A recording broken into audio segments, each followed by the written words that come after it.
Одоо шууд 64 үсгэлнэ.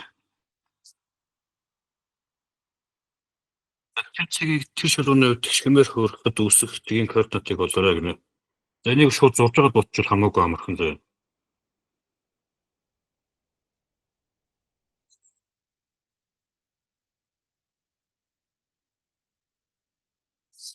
За нэгсэн цэг нэнд оож дээ. Сурагчны хувьд юм бол нэгсэн цэг чинь А гэж хэлэхдээ цэгийг л хэлнэ шүү дээ. За тэгээд нэгсэн цэгийг дайрах юм байна. Нагалт нь 3 гэж юм. Тэрний өгдөг вэ гэхээр ийшээ 1 гэж яваад дээшгээ юу вэ? 3 гэж явна гэсэн. Тэгээд энэ хоёр цэгийг дайрсан илүү багнэ.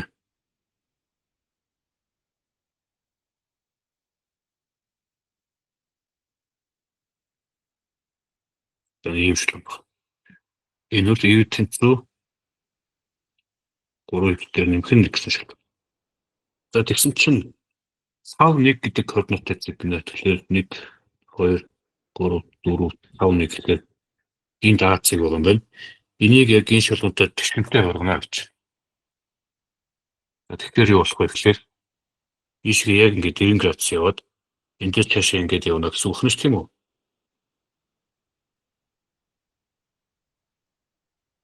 За байж байгаа.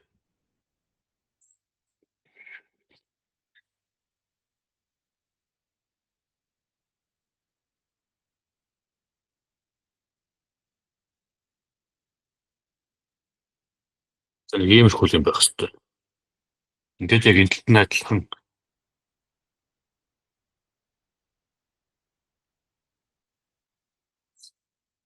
яг энэ талд нь адилхан юг болох хэрэгтэй. Ийм үг л. За шууд юу ярьчих вэ? Энэ чигээ би x0 y0 гэж тэмдэглэж бид x0 y0 гэж олох хэрэгтэй шүү дээ. За энэ чиг маань өөрөө 5 1 гэсэн координаттай цэг баг. За шууд юу яа? Манай А1-ийг дайрсан. А'-ийг дайрсан. Стонод төгөлж.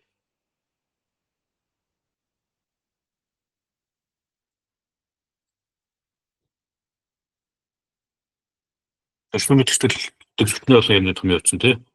Юу вэ гэхээр батны нөхцөл байгаа. Энэ шалгууны налт нь за эрдэнэцүү AX дээр нэмэх нь B гэж тэмдэглэх юм бол энэ налт нь энэтэй бэлтгэнээр учраас бид багтай. А гүрч нь 3 хатныг багтай. Манай шалгууны налт нь А байгаа. Нөгөө шалгууных нь налт нь 3 гэж байгаа. Энэ хоёрын үржил нь хасныг багтай. Эндээс юу гэж орж хөглөхөр А хасах 3-1 гэж орж ирнэ.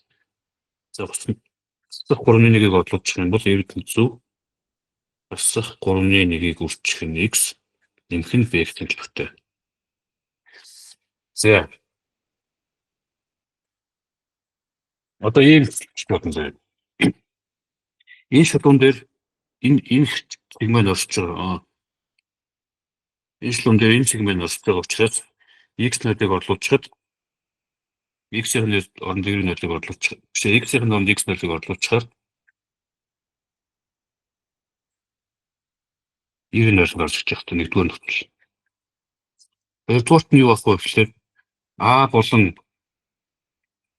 нааштрын дундад цэг нь дундаж цэг. Энийг нь m гэж тэмдэглэе. Тэр m чинь яаж болох вэ гэхээр x0 дээр 5-ыг нэмээд 2 туваа бас юу вэ? y0 дээр 1-ийг нэмээд 2 туваа. Ийм цэг гарч ирнэ. Энэ цэг нь энэ шалгуун дээр орчихно. Тав шалгуун дээр. Өөрөлдвөл энэ нөхцөлийг биелүүлэх гэсэн. Эндээс юу гэж бодох вэ гэхээр y0 дээр нэмэх нь 1-ийг хуваах нь 2 гэдэг бол 3-ыг үржих нь x0 дээр нэмэх нь 5-ыг хуваах нь 2 нэмэх нь 1 гэдэг байна. За энийг жишээлбэл бүгдийг 2-оор үржүүлчих юм бол y0 дээр нэмэх нь 1 тэнцүү 3x0 нэмэх нь 15 нэмэх нь 2 болоод эндээс y0 гэдэг бол 3x0 нэмэх нь 16 болно.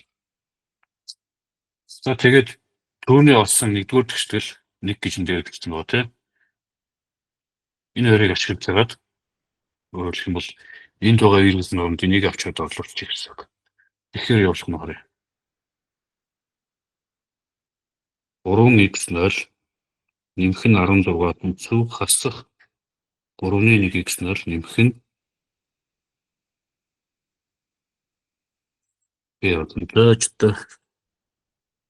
одоо Б-гээ бид нар ч олоогүй байгаа шүү дээ. Б-гээ туу олдтой байсан байна. Б-гээ энд нь олчихсон. Тэгэхээр манай энэ шулуун маань энэ цэгийг дарьчих, А цэгийг дарьчих. Энэ юу гэсэн үг вэ гэхээр хасах 3-1-ийг үржих нь А-гийн оронд энэ 5-ыг орлуулангууд Б-ний юу гарч ирсэн. Энэ тоо нэг нь гарч ирсэн.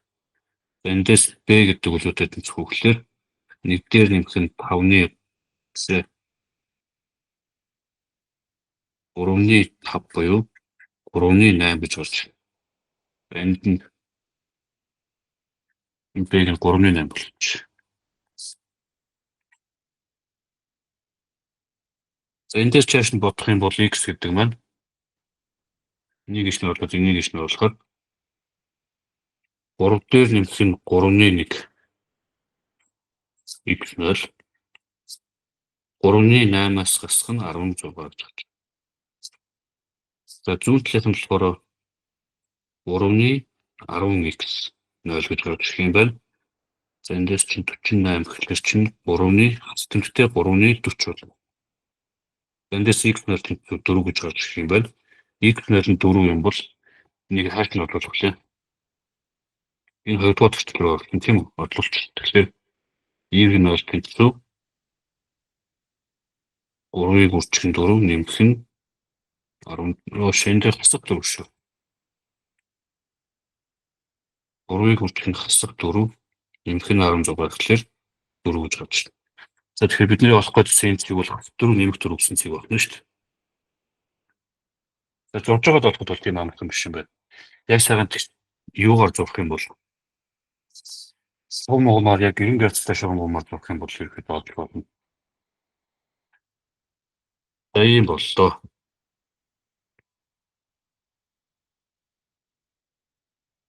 Дөрөв нэмэх 4 гэсэн цэг байна шүү.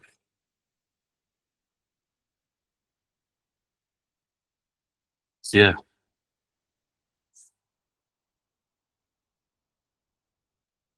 Одоо 65-ыг бодно. 65. За энэ тестээр бодиттой x-ийн хувьд бүх бодиттой x-ийн хувьд үнэн байна гэдэг. Тэгэхээр нэ үргэлж үнэн байдаг гэсэн үг. Үргэлж үнэн байдаг тийм. Ер нь бол юу гэсэн үг вэ гэхээр энэ функцийн график дээш харсан парабол байгаа. Тэгээд дээш харсан парабол үргэлж O2 дэлхийн дээдлэлээр явж байгаа. Ингээд явж байгаа. Хэдэж OX дэлхийн дээдлэл явж байгаа. Хэдэж OX дэлхийд огтлохгүй байх. Хэзээ ч OX дэлхийд огтлохгүй байна гэдэг үг юу гэсэн үг. Тэгэхээр тэр тэгштэл нь өөрөө x квадратаас нь 2ax нэмэх нь a нэмэх нь 6 гэдэг тэгштэл нь хэзээ ч тэгтээ дэцэхгүй гэсэн үг. Тэгтээ дэцэхгүй байна гэж юу гэсэн үг гэхээр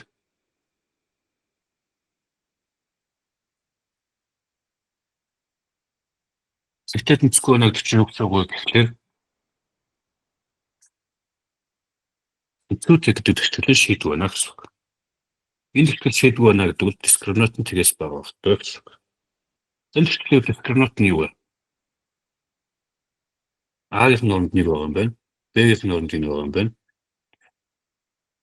C-гийн нормд 1 байгаа юм байна тийм үү?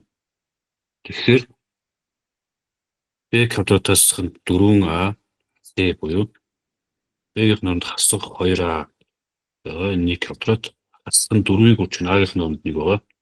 C-гийн нормд A дээр нэмэх нь юу вэ? Энийг цааш нь задлах юм бол юу болж байна гэхээр 4a-гийн квадрат хасах нь 4a хасах нь 26 гэдэг нь тэгээс бага хэрэгтэй. За мэдээж бүгдийн 4-т тооцох юм бол a квадратаас нь хасах нь C-ийн 26-г 3-т 20 хэдөө 4. Энд 6 болоод ийм болно. Энийг өөртөө болгон задлах юм бол a дээр нэмэх нь 2 a-гаас хасах нь 3 тэгээс багцчихна. За нэг интрол яагаад болчихно тий. Stop 2 нэмэх 3 гэж тоогооч. Энэ өдөрт хэлцэх боломжгүй. За нэмэх засах нэмэх. Тэгээс багж байгаа учраас энэ дотор нь энэ хэвчлийн тэнцвэршин шийдвэр. За юу гэсэн үг вэ гэхээр хэрвээ нөхцөл 2-оос 3-ын хооронд байх юм бол энэ тэнцвэршин биелнэ. Энэ тэнцвэршин биелнэ гэдэг нь дискриминант нь юу вэ? Тэгээс бага. Дискриминант нь тэгээс бага байна гэдэг бол энэ хэвчл шийдвэ гэсэн. Энэ хэвчл шийдвэ гэдэг бол манай энэ функцийн график хязгаарч x төлөв огтлохгүй гэсэн үг. x төлөв огтлохгүй байна гэдэг бол x-ийн үргэлж дээр оршиж байгаа буюу ийм боломжтой биднээс гэсэн юм байна шүү дээ. За 64 бол ингээд 65 бол ингээд боломжтой. За 66. 66 бол хэрхэн амархан бодлого. Энэ үл зүгээр л юу вэ? B-гээс хасах нь ааш тийм үү? B-ийн А тарилдахгүй элементүүдийн олонлыг B-гээс А хассан ялгуур буюу ингэж тэмдэглэнэ. B-гээс нь А хассан байна л гэсэн. За 67-ийн дуудчих. 67-ийн багтах юм шүү дээ. За энэ хоёр векторыг перпендикуляр болгоно. Хоёр вектор перпендикуляр байхын тулд яадаг вэ гэхээр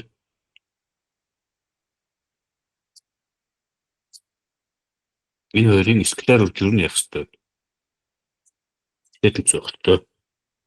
За нэр скалар үржил болох амархан харгалзах элементүүдийн хооронд нь үржүүлээд бод. Энийг энэгээр үржүүлнэ.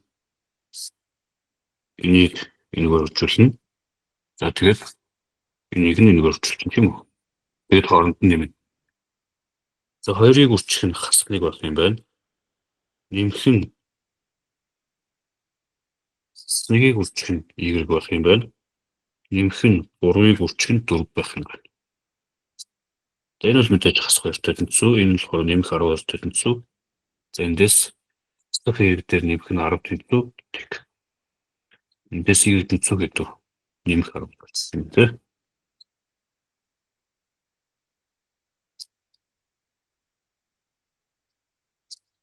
За 67 болсон.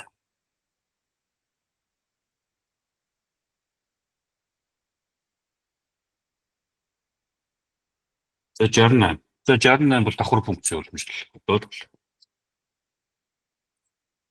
f-ийг тэнцүү 3-аас хасах нь x-ийн 6 зэргийн уламжлалыг олно. За мэдээж энийг нэг тоог явуулчих тийм үү? Нэг өсөх тоог явуулчих. Тийм бол уламжлалын дүрмжсээр зэргийг өөрчлөлт буулгаад зэргээс нэг л тэнгуүтэй давхар функцийн уламжлал уу энэний уламжлалаар үржүүлнэ. Энэний уламжлал нь нэг бол.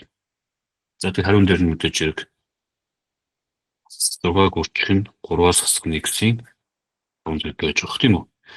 За энэ жилийн яаш болохоор ингээ бодлогууд нөхцсөн байгаа хариултаа зөв сонгож чадж байгааг үгийг маш их шалгах байна. Стефен энийг бид ингэж хичүүлнэ. 6-г үржих нь x-ээс хасах нь 3-ийн юу вэ? 5 зэрэг. Энэ хоёр яагаад тэнцүү вэ? Эндээс хас тэмдэг хаалтнаас гарчуулна. Тэмдгийнх нь 5 зэрэг нь тэмдэгтэй хэвээр байх учраас уртлыгаа хас тэмдгийг нэмэх болгоод тэгээд хас тэмдэг хаалтнаас гарч харж хасах 3 нэмэх нь y болно. Энэ юу гэсэн үг вэ? X-ээс хасах нь 3 болно гэсэн үг тийм. Ингэж бичиж магадгүй. Ер нь бол энэ энэ хариултуудыг хэрхэн өөрчилж чадах вэ? Хариултуудыг өөрчилж чадах математик мэдлэг байна уугүй гэдэг чинь маш их шалгах байх гэж бодож байна. За 69 дахь бодлого. За мэдээж 5 язгуурдаар 2-оос 3 язгуурдаар 2 гэхэд юу болох вэ? Энэ 3-ны 4 зэрэг байна. За мэдээж энэ бол 2 язгуурдаар 2 бол. Энэний 3-ны 4 зэрэг. За 2 язгуурдаар 2 гэдэг чинь юу гэсэн үг вэ гэхээр 2-ыг үржих нь 2-ын 2-ны 1 зэрэг. Тэгээд тэрний юу вэ? 3-ны 4 зэрэг. За хаалтан доторгоо нь болохоор зэргүүдийн хоорондоо нэмэгдээд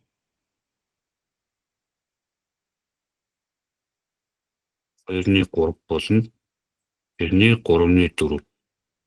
За хаалтаа зарж үржүүлэхээр 3-ууд нь хураагдаад 2-ын 2 зэрэг буюу 4 гарч тий. За төрүүлж байгаа би нутгаар.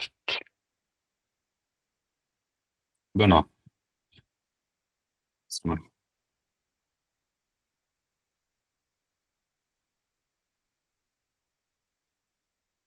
Өнөөдөр сургалт юм уу?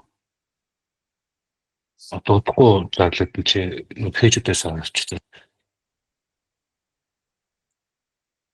Яран хэлбэхтэй.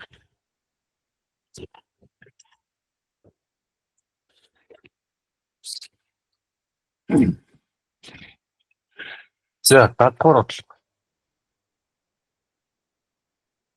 Тэднийг ярилцчих. За энэ дээр байхгүй хасах нэгээс их багт гэж юм тий. Ийм нөхцөл байгаа. Тэгээд бид нэр энийг олох гээд байгаа учраас ингэж чинь. Миний хувьд талаас нэгээр үзүүлж. Нэгээр үзүүлэх юм бол тэтгэл шин 100 гартал нь нэмэх нэг болно. Хастай нэмэх нэг болно шүү дээ. Баруун гартал нь хасах болно. Загас тэмдэгтэй мөр үзүүлж байхаар их багын тэмдэг эсэгээр өөрчлөгдөхгүй юм ийм бол гэсэн. Гэдэг тоол нэгээс бага юм байна гэсэн ийм үр дүн гарч ирлээ. За нэг төрөвч. За дараагийнх нь болохоор Б тэгээс их бас юу вэ? Нэгээс бага гэж. За энэ бүх талыг нь Б тууч. Б туун. Тгийг Б туухаар юу болох вэ? Тэг болно. Б туухаар нэг болно. Нэгийг Б туухаар нэгийг хуваах нь Б болно. За их багын тэмдэг өөрчлөхгүй гэсэн асуулт гарч байна. Мэдээж л Б нь өөрөө тэгээс их байгаа учраас тий. Энд нь тэгээс их өгтөн шүү дээ. Тэгээс их учраас их багын тэмдэг өөрчлөгдөхгүй тий. Өөрчлөгдөхгүй буюу дандаа яа гэсэн. Ингээд гарч. Бид дахиад нэг ийм үр дүнтэй болчихлоо. Нэгийг хуваах нь Б нэгээс их юм байна. За тэгээд дээд доолт хоёроо бичих юм бол хаа гэдэг нь нэгээс бага байх хэрэгтэй юм байна. Нэгийг хуваах нь Б нэгээс их байх хэрэгтэй. Эндээс мэдээж өгч байгаа хаа гэдэг нь нэгийг хуваах нь Б гэж байна. За. Ингээд л. 71 дугаар бодлого шүү дээ. Бүр хитрхи амархан бодлого л доо ер нь бол. За 6-ад энэ функцийн графикт нь 6-ыг оруулаад үзье. Энэ 6-ыг нь оруулаад үзсэн шүү дээ. Тэгэхээр F6 гэдэг бол 6 чинь энэ нөхцөлийг хангахгүй байгаа. Эхний нөхцөлийг хангахгүй байгаа. Зөвхөн хойд нөхцөлийг хангаж байгаа. Хойд нөхцөлийг хангаж байгаа чинь яг энэ дөрмийн дагуу бодогдно гэсэн. Тэгэхээр 2-1-ийг үржих нь 6, нэмэх нь 1. Энэ 3 бол 1-ийг нэмэхээр 4 бол. Өөрөөр хэлэх юм бол ишин тутамгууд энд нь хэлсэн зүйл байгаа гэсэн.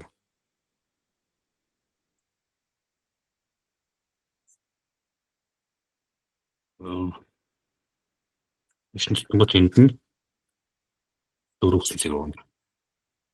За тэгээд энэ функцийн утгын мужийг олно гэдэг бол 4-ийг олно гэдэг нь утгын мужийг олно гэсэн үг л. Тэр нь юу гэсэн үг? Энэ. Тэгээс 4 явна. Хамгийн багадаа текст утгаа нь мэгтэй яг уу 4 утга. Ингээл бол амар цогтой мөтэй харагдаж байгаа бол яг ойлгож байгаа хөтөл бол маш амархан гэсэн. Тэгээд мэдээж гинжлийн яаж ингэж бичигдчих магадгүй тийм үү? Эсвэл FX-ийн нэгөөс бичигдэж магадгүй. За тэгээд хаалт нь орохгүй гэж та нар бүгд бодоод сайн үтгэхгүй юм хариултан дээрээс зөндөө артамаа гарч магадгүй бодож шүү дээ. За 71 бол амарх юм байна уу? За 72. За мэдээж тэр хэвчээ шууд хооронд нэмчих юм бол 2-ыг үржих нь 5-ын x-ийг 3-ын хэрэг зэргүүд нь хоорондоо орчдчих. Тэгэхэд болж байна уу? Хоёрын 2 тооцох юм бол 5-ын x-ээр 125 болоод x 100 хэдэн байгаад. За x нь 2 юм бол y нь бол хамрах нь. Аль нэгэнд нь тэр 2-ыг оруулах чинь тий 5-ын 2 зэрэг нэмэх нь 3-ын y 120 стик нь оруулчихлаа. Эндээс 3-ын y 103 гэж гарч ирээд эндээс y 100 хэдэн нэгдэл. За 72 ойлгомжтой. За 73-ыг бод. За ямар А нь бол B-гээс эхлэх гэж байгаа юм байна. А нь B-гээс их учраас яах вэ гэхээр ийм байж болно. Энэ тэгээс гэсэн үг тийм үү? Тодорхойлогдох хэмжээний асуудалгүй гэсэн үг юм байна ер нь л.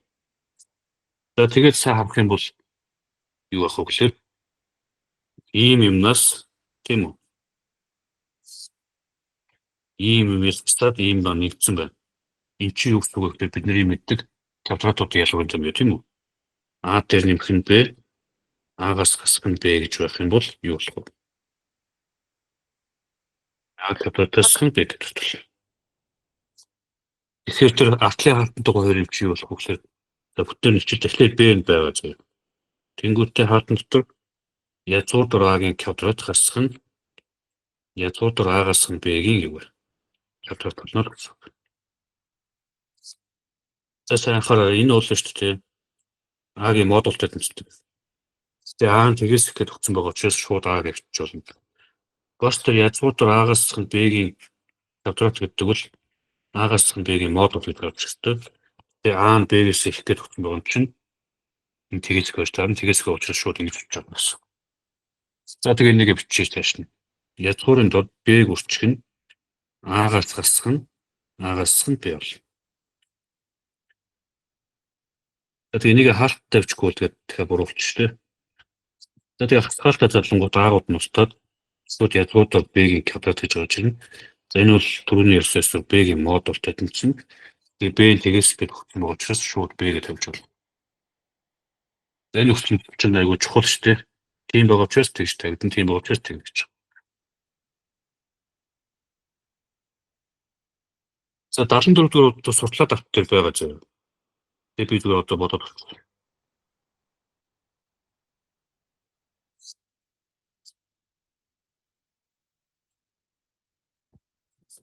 Энэ ертөнцийн 2x дээр нэмэх нь 5.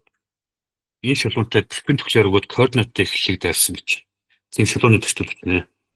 Тэгээд шалгуунаа бид нэр ax дээр нэмэх нь b гэж одоогонд тэмдэглэжээ. Ер нь бол координаттай эхлэлийг дайрна гэдгээс нь шууд энэ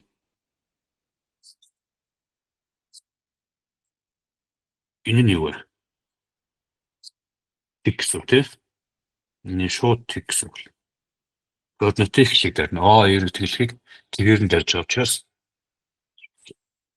За хоёрдугаарт нь юу байх вэ гэхээр перпендикулярын тулд наралтуудын нөлөөлөх хэсэг байдаг. Өөрөөр хэлэх юм бол А-г 2-оор хөвжүүлэнгүүт нэг байна. Эндээс А тэнцүү юу? Асар 2-1. Тэгээд энийг бид биччихлээ шүү дээ. Юу тэнцүү? 2-1 x нэмэх нь тэг. Тэгээд бичихгүй байж болно тийм. За ингэж тань төсөлтэй бичлээ. За дахиад яахаар вэ? Одоо жишээлх юм бол энийг бид нэг ингэж болно. 2-ын 20-оор хөвжүүлээд 2 хэрэг тэнцүү хасахыг гэсэн. Ингээ байж магадгүй тийм үү? Хариултын дотор энэ зөв хариулт нь. Дахиад хасах x-ийн урагш нь оруулаад 2 хэрэг дээр нэмэх нь x тэнцүү тэг гэж байж магадгүй тийм үү? Энэ ч зөндөө бас зөв хариулт. Тэгэхээр зөв хариултуудыг яаж оруулах магадгүй гэдгийг бас сайн хараа. Энэ бол 75 дугаар хөстэй. За 75 дугаар бол маш амархан. Нэг төргөө мэддэг хүмүүс шууд ингэж бодчих.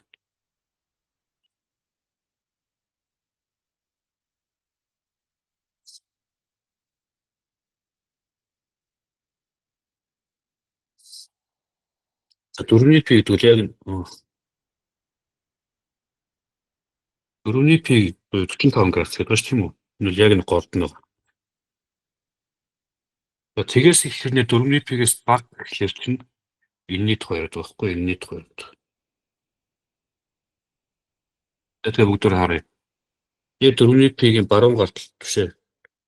Зүүн гарталт нь буюу ax тэнхлэх дээр нь 2-ны язгуурдаар 2 байдаг. Яг энэ доошоо буулгах юм бол энд нь юу вэ? Бас 2-ны язгуурдаар 2 байдаг. За тэр шараар бүрдсэн байгаа хэсэг дээр байгаа ямар нэгэн x-ийн тооны хувьд бол таанч ажиллаж тийм үү x-ийн тооны хувьд бол косинус нь үргэлж юу вэ? Косинус x гэдэг юм нь үргэлж 2-ны язгуурдаараас их байж таа. Нэмэх ах нь боломжтой бүтээн. Тэгээд 2-ны язгуурдаараас их байж таа. Энд орж ирнэ гэсэн үг тийм үү? Энд орж. Харин энд байгаа x гэсэн тооны хувьд бол синус явуулсан дандаа энд орж ирнэ. Өөрөлдөлт энд орж ирнэ. Энд орж ирнэ гэдэг бол 2-ны язгуур 2-оос бага болж таар. За ингэж ийм бол конференс нь юу вэ? Синусаас ихтэл бодогч. За ийм бол. За 76 агуу намхан бол за яг бодчих. За бид нар энэ А-гийн эцсэлдэр буюу А-гийн уруу математик болохтой. А-гийн уруу математиктэй тэнцвэрт өгөхлөөр нэгийг хуваах нь А матрицын тодорхойлогч. За тэгэнгүүтээ 4 2 2-ын байршил энэ хоёрын байршил. Тэгэхээр 2 4 гэж бичнэ. А нөгөө хоёрын нотолт нь тэмдэг тавьчих. 1 6. За бид энийг олох хэрэгтэй байна. Энэний юу гэсэн үг вэ гэхээр энэ хоёрыг үржүүлээд энэ хоёрыг үржүүлээд хооронд нь хасна. 4-ийг үржүүлээд 8, 8-аас 6 хасаад энд 2 юм байна. 2. За эндээс юу болох вэ гэхээр нэгийг хуваах нь 2. Тэгээд 2 1 6 4 юм. За өчүүрчгүй шүү. Өчүүрч хэрэггүй юм байна дөө. Ягаад гэвэл бидний болох гэж байгаа тэгэхээр 4-ийг үржих нь нэг гэж хэлж байгаа юм шүү дээ. Өөрөөр хэлбэл энд байгаагаа бид нэр 4-өөр үржүүлнэ. 4-өөр үржүүлэхээр 2-ны 1 нь хураагдаад 2 болоод тэгээд ер нь бол эхнийх нь юм болж 4 2 хасах 12 нэмэх 8 болно. Энэ дээрээ нөгөөсөн матрицаа нэмнэ. 4 2. За харгалзан нэмчин 4 дээр 4-ийг нэмээд 8 болно. Хас 2 дээр 1-ийг нэмээд хасах 1 болно. Хасах 12 дээр 6-ыг нэмэхээр хасах 6 болно. За 10 болоо тий. Ингээл.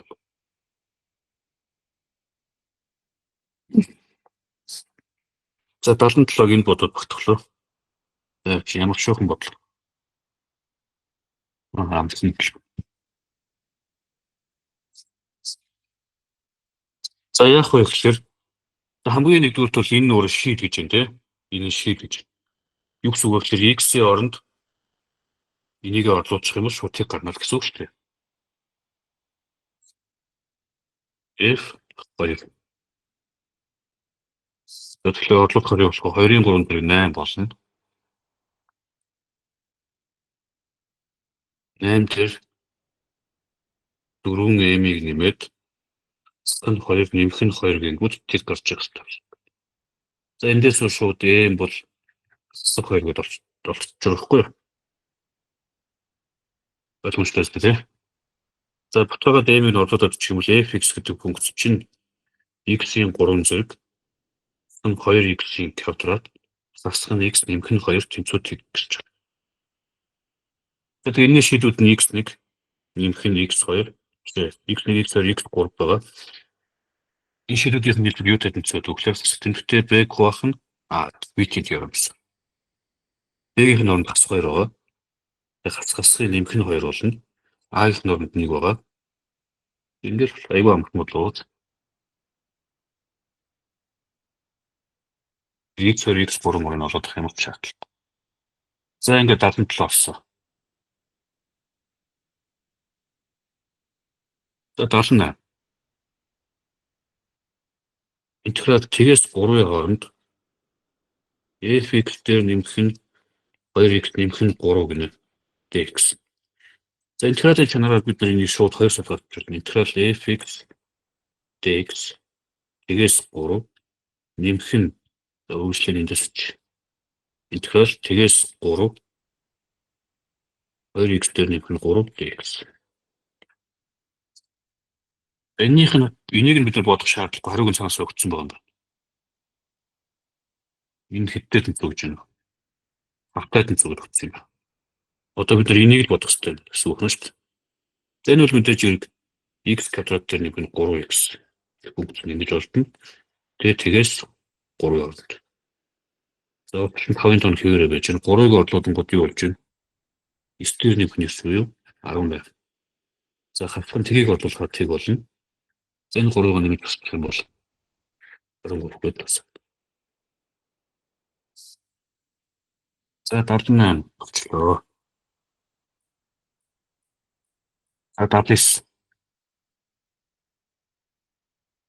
Биний сөртөд бэцээ. За трапец байгаа гинэ. За ингээд тийм сурцсан. Айдлажууд мөжүүд гэж юу юм ярьдаг гэдэг. Тэгэхээр нэг ийм хүч юм зураг гэсэн. Олон дээд бодлоор нь параллел. За А, Б, С, Д ийм суртал. Тэгээд А онцгийн стресс, Б онцгийн стрессүүдийг холбоно. За энэ дээр нэг зүйл байна. Маш чухал нэг зүйл байна. Энэ хоёр бол хоорондоо өрөөл өнцгүүд. Өрөөл өнцгүүд учраас нийлбэр нь 180 градус. Нийлбэр нь 100. За тэгвэл тэгэл ойлгомжтой болчихно.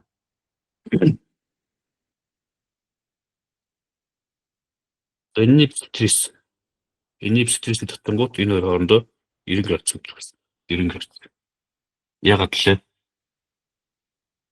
Нийлбэр нь 180 байсан үзгүүдийн хагас хар талуудын нийлбэр болохоор чинь одоо юу гэх юм?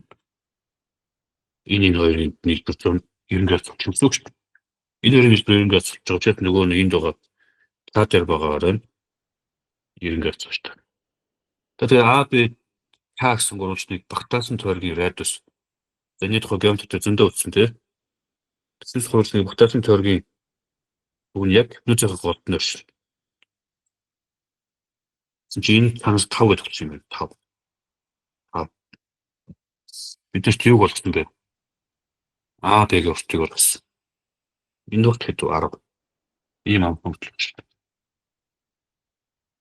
А, Б-гийн урт нь 10 гэж хат.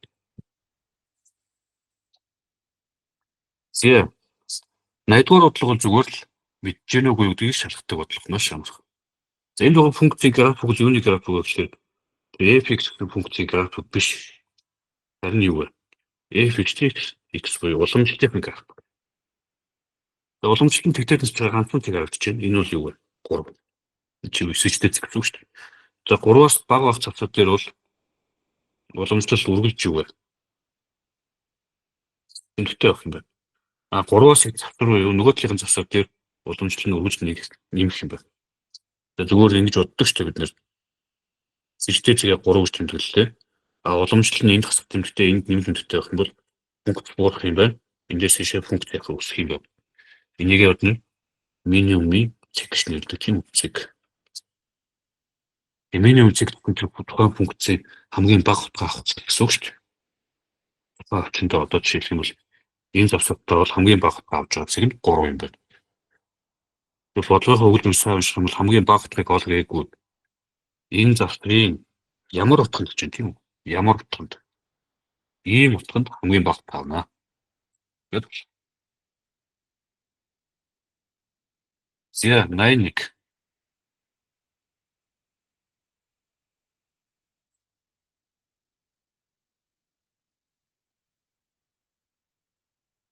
Нэг догоо тийм үү?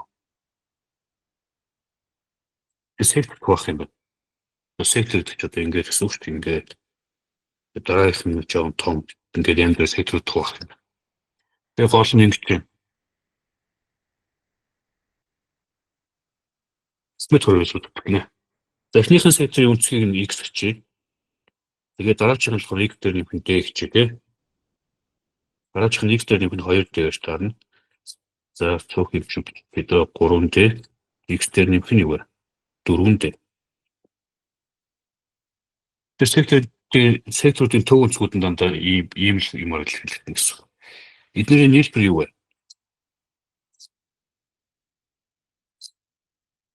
$360 градус багтаа тийм үү? Тойрог юм чинь. Энэ тойрог ингэж ихээр 360 градус.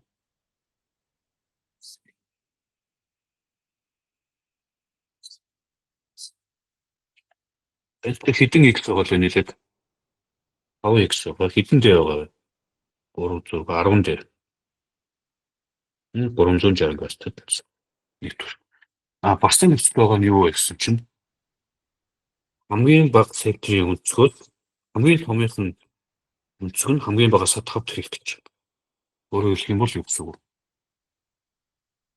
Хамгийн бага нь x байна. Хамгийн том нь x дээр нэмэх нь 4 дээр байна. Энэ яг үгээр хамгийн багагаа 5-аар үзүүлээд байгаа гэнэ л гэсэн үг. За эндээс харах юм бол энэ шууд 4 x 4 дээр болно. Эндээс x 100 юу вэ? T гэж гарах юм байна. Тэгээд X-ийн оронд D-ийн оронд ч X оруулж шүү дээ. Тэр энэ дээр юу болох вэ?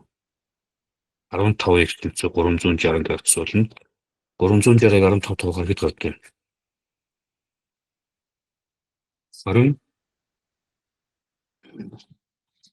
24 градус шүү, тийм үү? 24 градус. За тэг хамгийн том секторын зэгийг болж байна. Хамгийн том сектор гэдэг чинь хамгийн жижигээс яах вэ? 5 дахин том баг.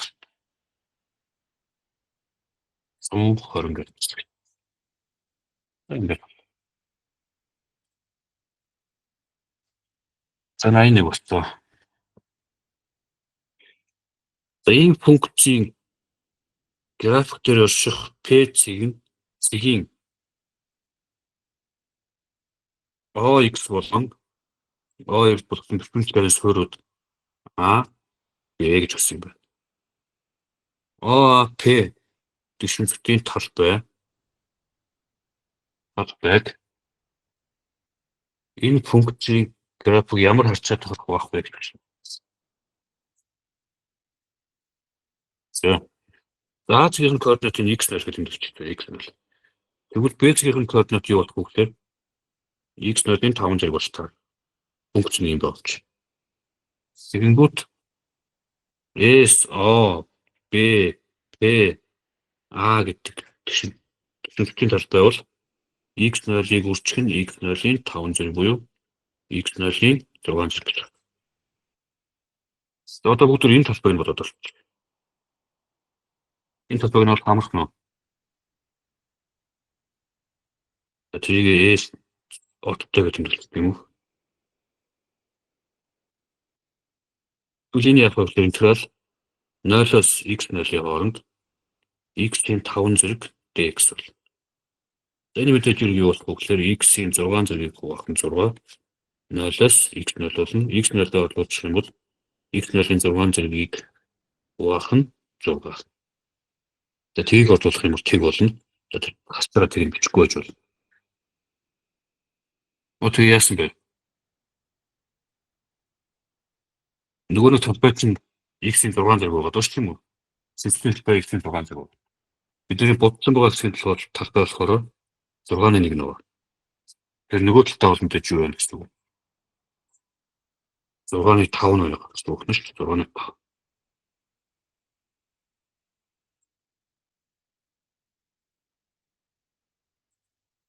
Энэ 6-ны 5 байгаа.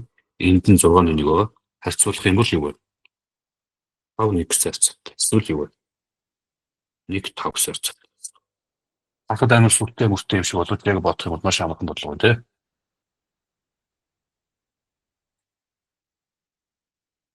За. Энэ бол маш амархан бодлого байна л да.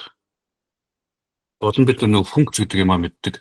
Тэгээ харилцааны дотор байх нь хахад мэдлэгтэй байх юм бол чийд явах гэсэн.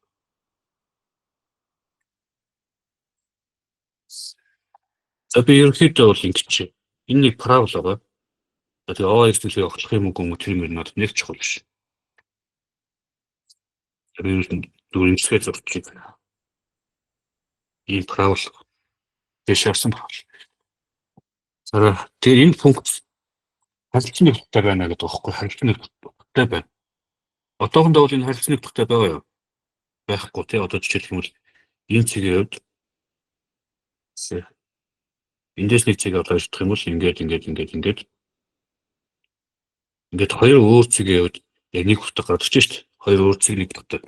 Нэг функцийг юугаад тусдах юм бол ийм хоёр цэг энэ дээр очиж байгаа байхгүй юу? Тэгэхээр харилцааны дотор биш болдог. Тэр яахаар харилцааны дотор болох вэ гэхээр яг энэ цэгээр нь яг таллаа хуваачна гэсэн үг тийм үү? Энэ цэг нь яг хөөхтөр яг параболын голдон л байх гэсэн үг нь шүү дээ. Яг энд нь л юм байх. M-с их гिचх юм бол наад хэсэг байхгүй болоод зөвхөн энэ хэсэг нь үлдэнэ гэсэн үг.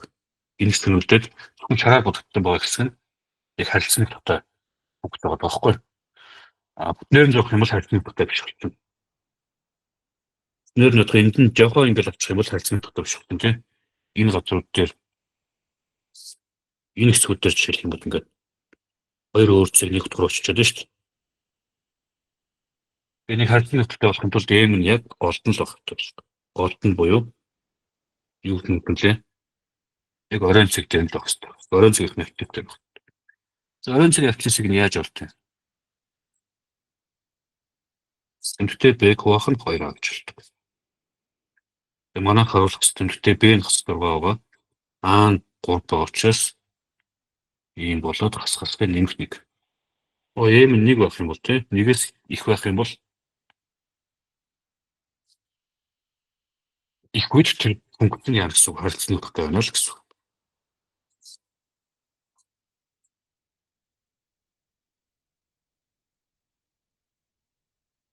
За.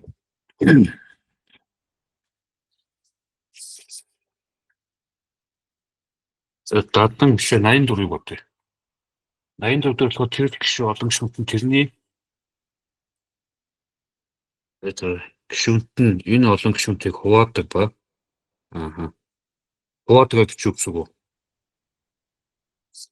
Ингэдэг. Тэр px-ийг 2x буюу x дээр нэмэх нь 2 хуваангууд за энэ qx гэсэн. Тэнгүүт өөр нэг nog гэсэн үг нь тийм үү? Ийм ногдод тэгүүлдэглүүд хуваагддаг ч тэгүүлдэглүүд гэсэн. За тэгэхээр хувааж байгаад одоо жишээлх юм бол ингэж бодох болно.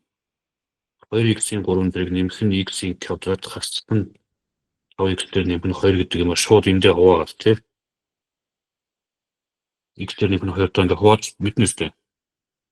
2x квадратаар өгөөд 2x-ийн 3 зэрэг нэмэх нь 2x-ийн квадрат болоод эндээс хасангууд хасах x квадрат хасах 5x гэх ингээд эндээ хуваагаад олчих болно заяа. Тэгэхээр надад өөр нэг арга байна. Ямар арга болох вэ гэхээр шууд x-ийн нор 1-ийг одлооч. Энэ хэсгийн бүх x-ийн нор 1-ийг одлооч. Энэ бол энэ пэш. Энэ. За энэ хэд болж байна вэ? 1-ийг одлоочоод 2 нэмэх нь 1 5 нэмэх нь 2 хэд болсон бэ? Тийм үү тэг. Тэгвэл эндээс юу гэж бодож хөглөөр R1 гэдэг бол тэг гэж болж байна. Өөрөөр хэлбэл ногдур чинь нэг гэдэг тийм үү? Ногдур олон гишүүнтэй бүх коэффициентийн нэлбэр тэг байна. Ер нь бол олон гишүүнтийн коэффициентийн нэлбэрийг олохдоо бид нэр x-ийн орнд нэгийг олох гэх байхгүй. Энэ дээр шалгаад үзгээд. Ингээд шалгангаа биелэг тайлбарлчихсан. Энэ хуваах үйлчлэг үлдэх юм бол ингэж болж ийм болоод одоо энд нь хасах x-ээр өгөхлөө x-ийн квадрат хасах нь 2x болоод сонгот юу болох вэ? Чи юу хуваагдах гэж хуваагдахгүй шүү дээ.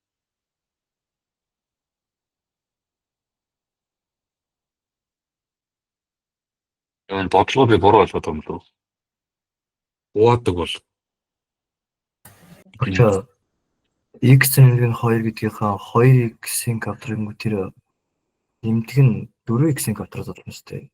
2x-ийн куб дээр нэмдэг нь хувааж тохиолдолтой хасаад байж байгаа би энэ хувааж байгаа үйл дээр алдсан байх гэсэн юм уу? Та тэрэн дээр тийм байна. Энд дээр алдсан юм байна. За 4x-ийн куб.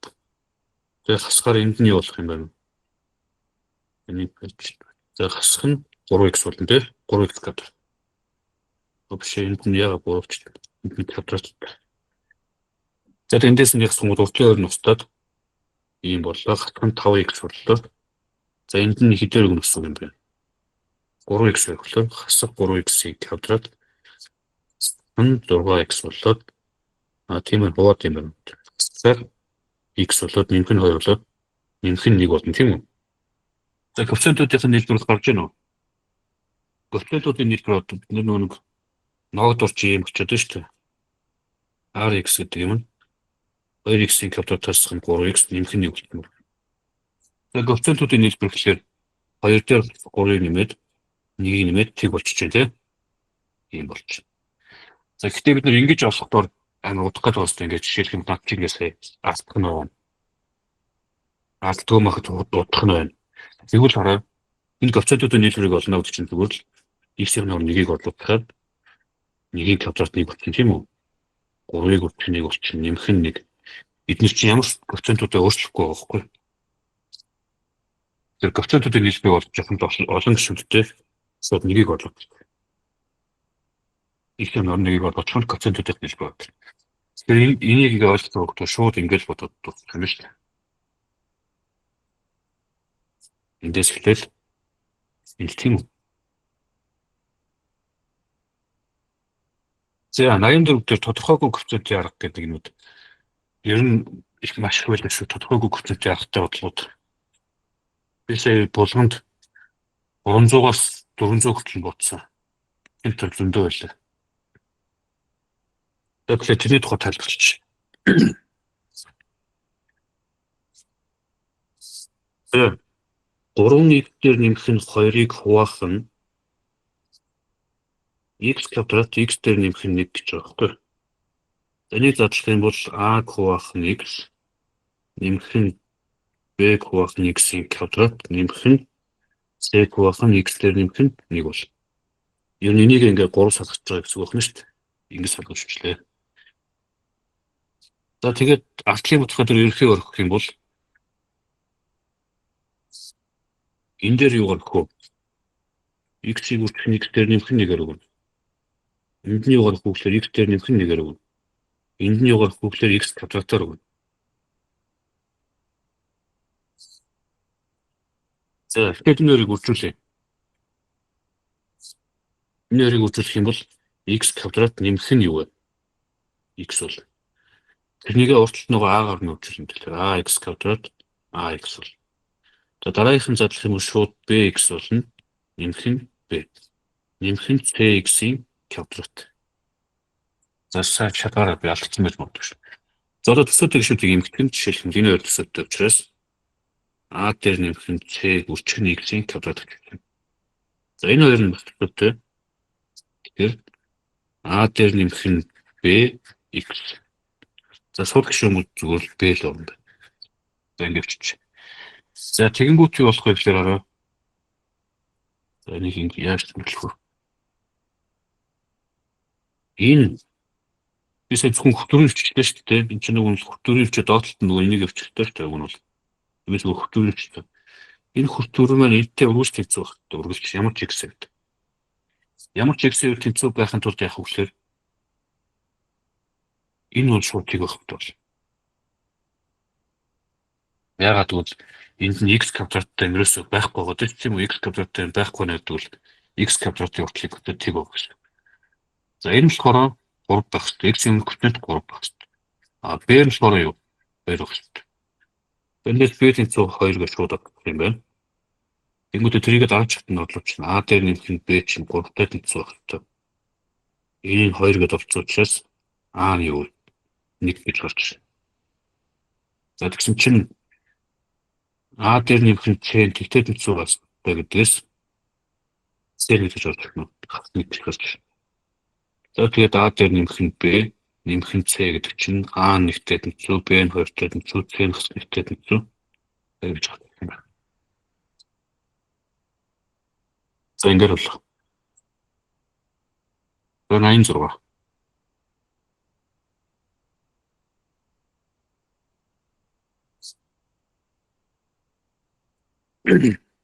За энэ бол өмнөх нь хөдөлгөөний шиг бодлого шүү дээ.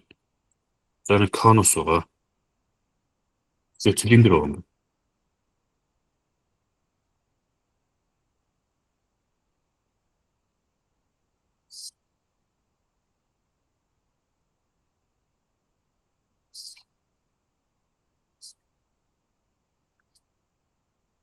Энэ нь суурьраа тусна.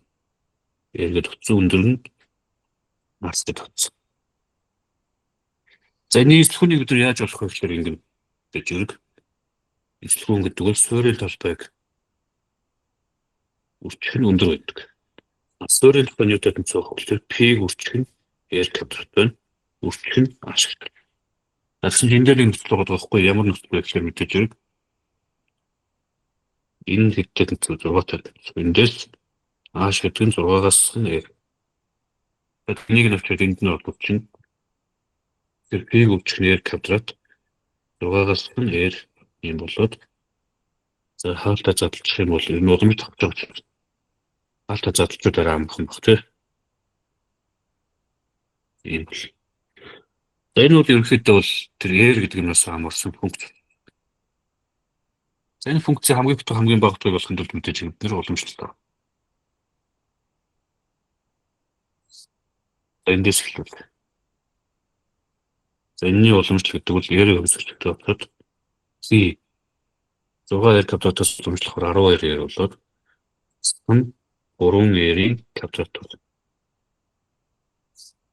За эндээс B үрчиг нь 3R-ийн хаалтнаас гарчингууд 4-өөс хасах нь R. Тэнгүүд гэсэн үг болно. За урдын цэгүүдээ орч. За тэг 4-өөс 2 урдын цэг гарч. Ер нь бол тэгээс бага байх боломжгүй тийм. Юмны радиус учраас энэ нь нэмэх байх авах байх гэдэг нь тооцоолох юм ч шаардлагатай. За энд бол мэдээж хасах тэмдэгтэй байна. Энд нэмэх тэмдэгтэй байна. Ер нь хэдгээр дараагаа мэдж байгаа төдөл шууд ингэж бичиж болно. За тэгээд энэ ус нь энд юу вэ?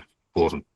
Тэгэхээр яг ийм үед хамгийн хутгаа ойлгох юм бол радиус нь төвтэй тэнцвээр өндөр нь юу вэ? Төвтэй тэнцвэрт хамгийн их хутгаа авна л гэсэн үг. За хамгийн их хутгыг нь олж бич шууд энд нь олоод болчихлоо. Ярих 24 бодлоо. Ийг үрчих нь 6-г үрчих нь 4-г орлуулахаас гэдэг 16. Сан 16-ийн квадрат гэдэг. За 4-ийн 3 дэвтэлтэй 64. Энэ чинь 94-оор 64-аас гарах 32. Ингэж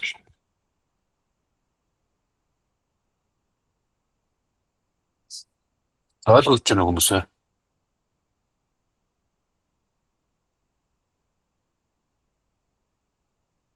Уламжлал авдаг нь яаж байгаа гэлээ өгшөө. Директор нь үлээ 11. 11. Функц өсөж бүр савсар мавсар гэдэг нэг бах юм үзээд байгаа ч дээ. Уг нь үтсэн мэт. За Тэгээ одоо энд нь уламжлал нь тэгээс их байх юм бол функц өсдөг байхгүй юу? Уламжлал нь тэгээс бага байх юм бол функц буурна. Тэгвэл өсөж байгаад буурна гэдэг чинь яг голд нь яа гэсэн үг. Өсөж байгаад буурах яг голд нь хамгийн их хутгаа авдаг зэрэг байж байгаа байхгүй юу? Би өнөө чинь юуны хичээлээр орсон байх хэрэгтэй одоо. За юу яа зөө. Гайметэр нүг юу байгаа шүү дээ. Уламжлал гэсэн чигээр технээс нь дахиад нэг үзэх хэрэгтэй. Бүр эхнээс нь. Яг 11 дугаар ингэж сайхан 50 үзээд би явзаа. Тэнгүүд яагаад функц өсч буурах савсар нь уламжлалтай холбоотой байгаа. Яаж ашиглаад байгаа гэдэг нь энэ бүгд байж байгаа. Биш. Одоо чинь за энэ утга.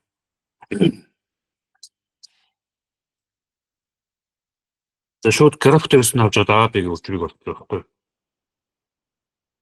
Уг нь бол шүү дээ те. Юу чинь юу байдаг? Sinus x-ийн график чинь хамгийн ихтэй 1 байдаг. Хамгийн багадаа юу вэ? 1 байдаг.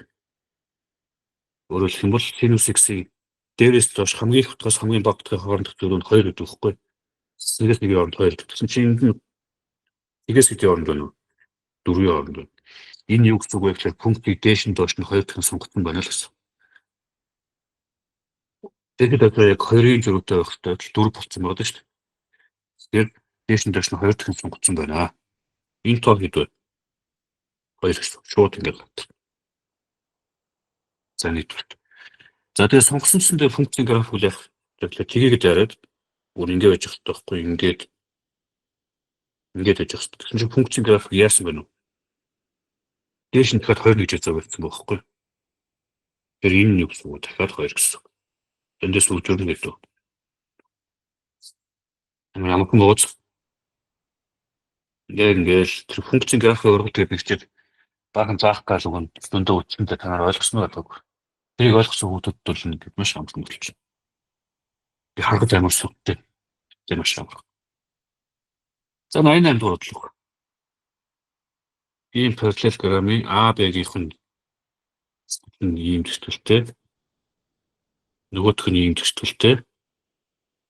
Тэгээ ийм параллелограмм үүсэж байна. Тэр маш амархан дөө. Нэр огцсон бий болч. Тэр шатууны. Огцсон яаж тогтлоо. 3x тэнцүү. Эндээс ч нь бол 9 тэнцүү юу болчих шүү. 4-ний x дээр нэмэх 4-ний 11 гэсэн үг болно тий. Тэгээд нэр тэнцүүч. Эндээс бүх талын 4 үржүүлэх юм бол 12x тэнцүү x дээр нэмэх 11 болно. Эндээс 11x тэнцүү 11 гэдгээс x тэнцүү 1 гэх байна. X 1 юм бол энд нь ч орлуулж болно, энд нь ч орлуулж болно. Тийм мэдээж энд нь орлуулсан амарх юм биш. Орлуулахаар 90 хэд болох вэ? 3 гэж байна. За өөрөөр хэлбэл энэ цэг маань 1 3 гэсэн координаттай байна. За тэгээ 4 зүтгэх хичээлээр үзсэн. Материал бол диагоналуудынхаа огтлцлын цэгээр яг 2 тэнцүүгээр урьдчилан бодох багт нь ер нь бол диагоналууд нь огтлцлынхаа цэгээр яг талбай багтдаг гэсэн тийм ингэж заасан.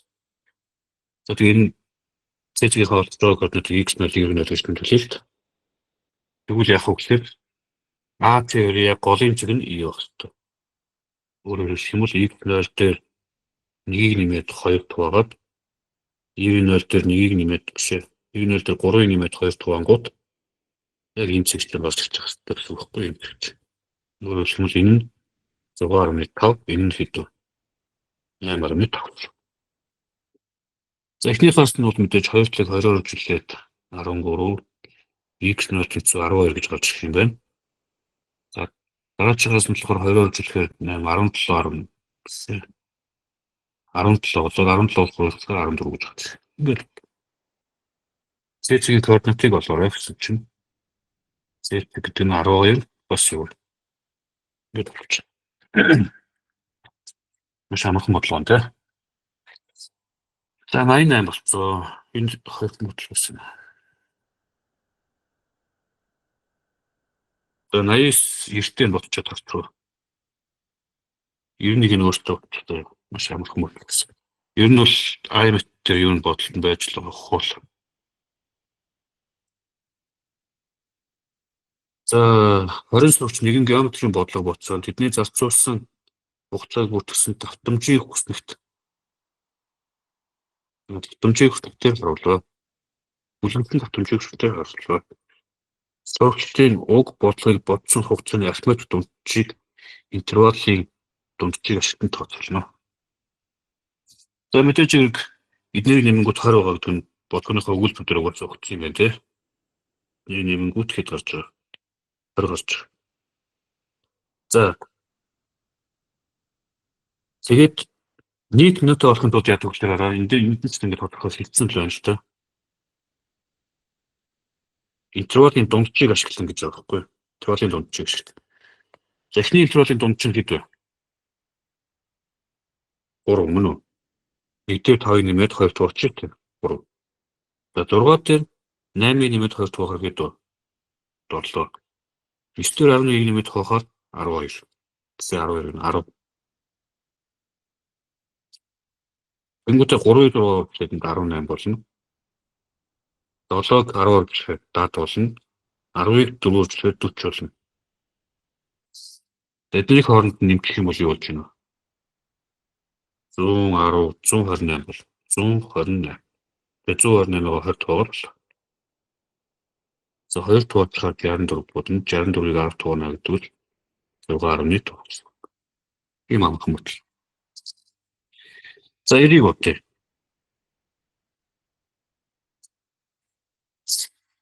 Арцх тийм юм бөмбөг бэ арцх тийм юм. Бөмбөг. Хайцад тутмаас санамсргүй нэг бөмбөг сонгоход яг 2 бүдэнд нь ижил дууртай байна. За ийм юм бодолтой байна. За энийг ойлгочих. За 1-р хайрцагных нь 2-р хайрцагтайгаа тэнцүү тэгээ 3-р хайрцагтайгаа тэнцэхгүй байх. Яг 2 л тэнцүү байх гэж 3-аар тэнцүү байх. Нэг нь 3-тай тэнцүү 2 нь өөрөө ч бол. Эсвэл 2 3-ын хоорондоо тэнцүү нэгээгтэйгээ тэнцэхгүй байж болно. За ийм 3 тохиолдол. Энэ 3 тохиолдол дээр нь бас бүтэн магадлал байна. Нэг хоёрын тэнцүү, нэг хоёроос нь хойлогоо тэнцүү гарч ирсэн гэж байна тийм. Тэнцүү гарч ирэхин тулд 8 л гарч ирэх боломжтой юм. Хойлоо 8. Ер нь угаасаа бүгдэн дээр 8 л гарч ирэх боломжтой юм шүү. За тэгэхээр энэ юу гэсэн үг вэ гэхээр эхнийх нь 1-р хэсэг нь 8 болж ирсэн, 2-дугаархаас нь 8 болж ирсэн, 3-дугаархаас нь 8-аас ялгаатай гарч ирсэн байх магадлалыг бол гэсэн. 1-р хэсэг нь 8 болж ирэх магадлал гэдэг 3-1. 2-дугаархаас нь 8 болж ирэх магадлал болохоор 5-2. 3-дугаархаас 8 гарч ирэхгүй байх л та. Энд чинь 6 шиг юм бол чинь 6-2 гэсэн үг. За энэ бол эхний тохиолдол юм аа. За дараагийнх нь юу болох вэ гэхээр 1-3-аас адилхан гарч ирэх магадлал 8 л гарч ирэх боломжтой гэсэн үг шүү дээ. Тэгэхээр эхнийхээс нь 8 гарч ирэх магадлал мэдээж 3-1 байгаа. За 3-дугаархаас нь 8 гарч ирэх магадлал хэд вэ? 6-4 байгаа. Харин 2-дугаархаас нь 8 гарч ирэхгүй байх хэвээр. Тэгэхээр 5-3 гэсэн үг юм. За хамгийн сүүлийнх нь ямар боломжтой гэхээр 2-дугаархаас нь 8 гарч ирэх магадлал 5-2. 3-дугаархаас нь 8 гарч ирэх магадлал 6-4. 1-дугаархаас нь 8 гарч ирэхгүй байх хэвээр. 3-2. За эднэрийн хооронд нь нэмнэл гэсэн үг. За програмд ойлгохоор байгаа. Энэ хооронд 3 болоод доотлолтоо 5 дээдлтэй 2 болох юм байна. Нэмэх нь энэ нэмтэй орогдонгууд энд 2 үлдээд энд 3 үлдээд 3 нэмтэй орогдонгууд 15-2 гэж бодчих юм байна. За дараачих дээр нь энэ нэмтэй орогдонгууд 3 боллоо. Өөр орогдох юм байхгүй тийм.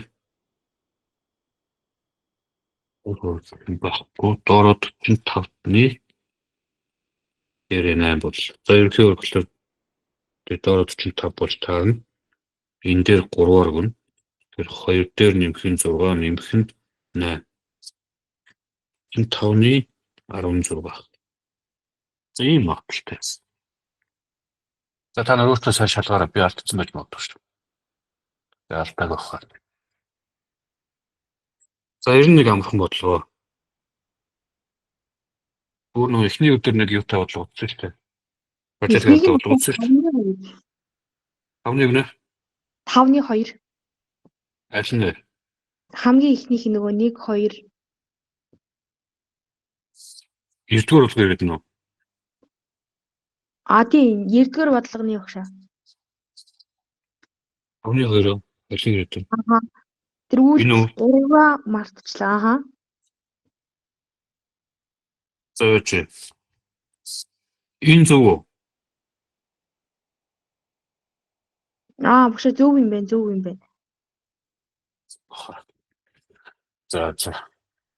За тэгээд тань өөртөө энийг гоё ингээд төвтөр дээр бич таа. Би ингээд шууд яриад бичээд арилгаад явчихсан шүү дээ юм уу? Өөртөө гоё бичээд тийм учраас тэгээд ийм учраас ингээд өөртөө сар бичээд сүүлээд яваад заяа. Миний яриа тасалж байна уу? Зүгээр сонсож байна уу?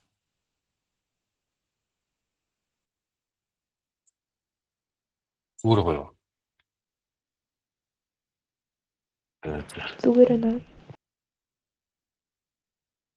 За 90. Тэгээд дараад нь 91, 92. Амархан бодлого төлөө ер нь бол.